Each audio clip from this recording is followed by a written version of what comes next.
اور یہ اب ہم آپ کو فوٹیج دکھا رہے ہیں. Please Salman talk me through this. آپ نے دو فوٹیجز کے حوالے سے بتائی ہے. یس دس از اڑی.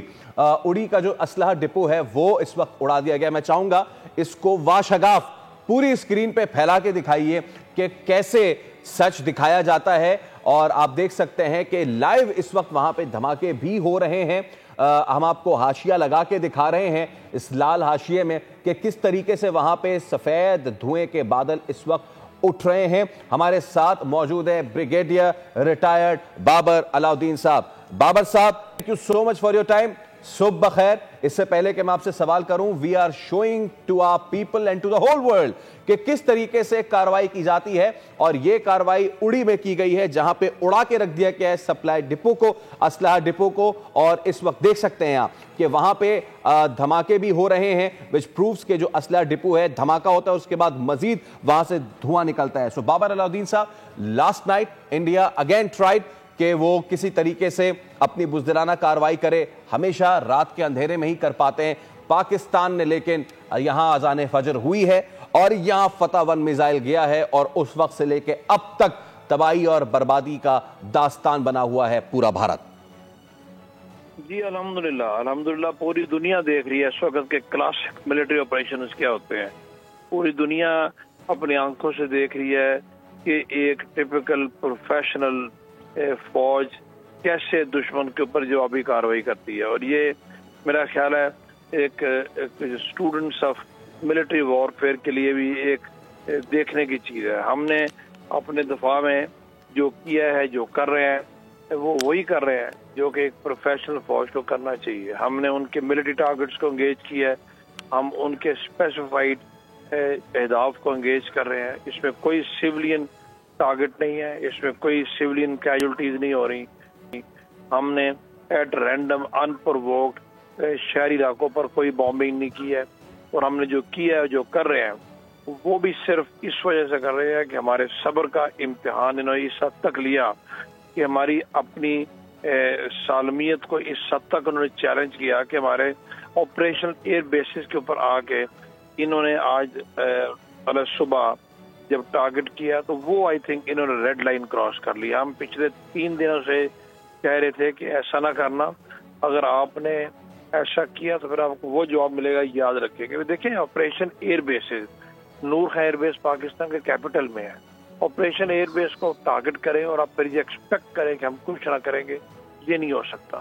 اور ہم نے صبح سے صبح رضان فجر سے رہ کے ابھی تک جو کچھ ہم نے کیا ہے یا کر رہے ہیں, سارے کے سارے ہم نے ملٹری ٹارگٹس انگیج کیے, موسٹلی ان آکوپائڈ کشمیر, چاہے وہ لائن آف کنٹرول کے ساتھ ان کی ملٹری کی پوزیشنز ہیں, ان کے ایمونیشن ڈپوز ہیں, ان کے سپلائی ڈپوز ہیں, ان کے فارورڈ ایئر بیسز کی ایئر اسٹرپس ہیں, سارے کے سارے ملٹری ٹارگٹ ہیں.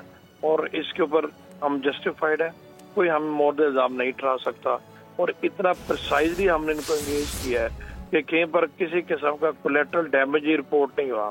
اور اتنا پرسائزلی ہم نے انگیج کیا کہ ہم اس کے ساتھ ساتھ جہاں سے ہم ٹارگٹ انگیج کر رہے ہیں وہیں سے ان کی ویڈیوز بن کے دنیا بھی دیکھ رہی ہے. صرف کلیمز نہیں ہے, صرف دعوے نہیں ہے, اور صرف کہنے کی حد تک نہیں ہے. تو آل سیڈ اینڈ ڈن میرا خیال ہے کہ یہ classic counter air counter military operation ہے جس کی بدولت دشمن کے کمانڈ اینڈ کنٹرول سسٹم, اس کا سیٹلائٹ سسٹم, اس کے لاجسٹک بیسز, اس کے فارورڈ ایئر بیسز, سارے کے سارے ٹارگٹ کیے جا رہے ہیں. ابھی تک ہم نے کم از کم 15 ٹارگٹس کو پریسائزلی انگیج کیا. ایبسلیوٹلی. اور بابر صاحب, ہم دیکھ رہے ہیں کہ بھارت نے ایک مرتبہ پھر وہی پچھلے 3 دن میں جو کر رہا تھا وہی اس نے کیا. بٹ ناؤ پاکستان نے نیشنل کمانڈ اتھارٹی کی اہم میٹنگ بھی بلا لی ہے. میں چاہوں گا بتائیے how significant this meeting is in the current context. یہ نیشنل کمانڈ اتھارٹی پاکستان کی سپریم اتھارٹی ہے جو کہ کسی بھی ایشو آف نیشنل سیکورٹی میں جب ملک کی سالمیت کو خطرہ ہو تو نیشنل کمانڈ اتھارٹی یہ سب سے بڑا فورم ہے جہاں پر آپ امپورٹنٹ ڈیسیژن لیتے ہیں. بڑی امپورٹنٹ میٹنگ ہے اور اس کی ضرورت عموماً کم پیش آتی ہے, لیکن ظاہر ہے ہمارے سسٹم, ہمارے آئین اور قانون کے مطابق نیشنل کمانڈ اتھارٹی موجود ہے. تو پرائم منسٹر نے بالکل ٹھیک کیا ہے ان کی میٹنگ بلا کے، تاکہ وہاں پر تمام چیزیں انفارمیشن کی روشنی میں تھریڈ بے ڈسکس ہوں، اور اس کی روشنی میں پھر جو بھی فیصلہ کیا جائے.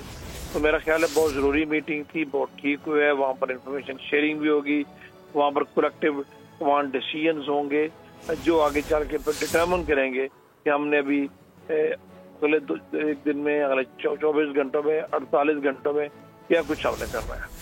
ایبسلیوٹلی.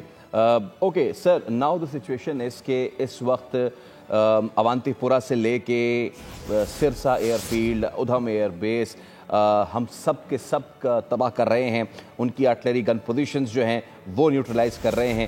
بھارت نے جو ڈرونز بھیجے ان کو ہم نے چن کے مارا ہے، اور ناؤ پاکستان نے بھی اس کا بھرپور جواب دیا ہے. اور جیسے کہ اگر وہ ہمارے شہریوں میں خوف و ہراس پیدا کریں گے، ہم بھی مجبور ہیں یہ جواب دینے کے لیے. سو دا سچویشن اس کہ دلی سے لے کے گجرات تک پاکستان کے ڈرونز جو ہیں وہ فضاؤں میں ہیں.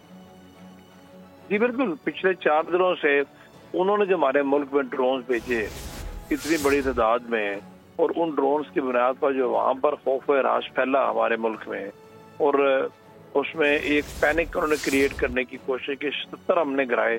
تو ظاہر ہے پھر ہم نے بھی کرنا تھا اور ہم نے بھی وہی کیا ہے. اور جس سے ابھی ان کو تکلیف بھی ہو رہی ہے، اور اب آگے جا کے دیکھیے گا.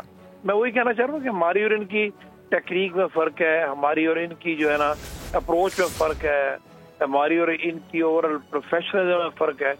یہ ایک جانوروں کا ٹولہ ہے جن کو کسی چیز کا پتہ ہی نہیں ہے. یہ ہر وقت خوف و ہراس پھیلا کے، سنسنی پھیلا کے، جھوٹ پھیلا کے یہ سمجھتے ہیں کہ یہ اپنے مقاصد اچیو کر لیں گے. ایسا نہیں ہو سکتا.